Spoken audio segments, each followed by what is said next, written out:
Po tayo ng somen. Kahit kumain na anak ko, nag-request siya na gusto niyang kumain daw nito. Para po itong miswa. Pero, mas, ito. Mas kapalang hibla. Manipis na noodles. Yan. Kainin niya sa malamig na soup. Sasaw-saw. Tapos, yan. Hugasan po natin to pagkatapos pakuluan. Then, lagyan mo ng ice. Mas maganda.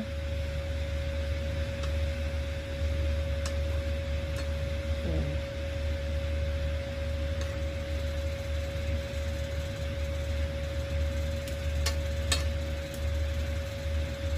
Lahat po ba ng mga anak nyo, may mga may dumating sa binata ko na lahat ng mga kabataan daw, may pera.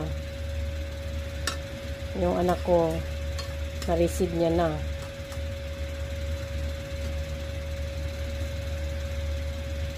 Bigay ng gobyerno. Lahat ng mga kabataan, mga kabataan, na?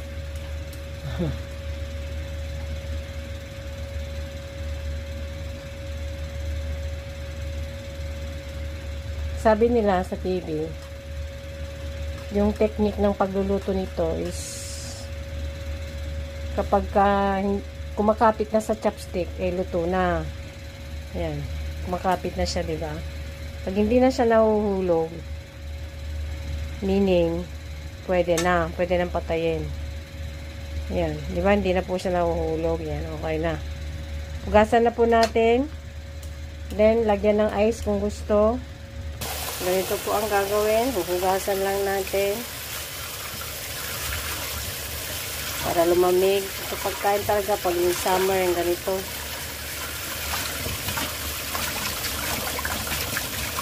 Then, lagyan ng ice.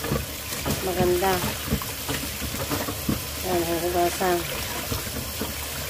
Yan yung natural. Then, lalagyan ng ice. Okay na.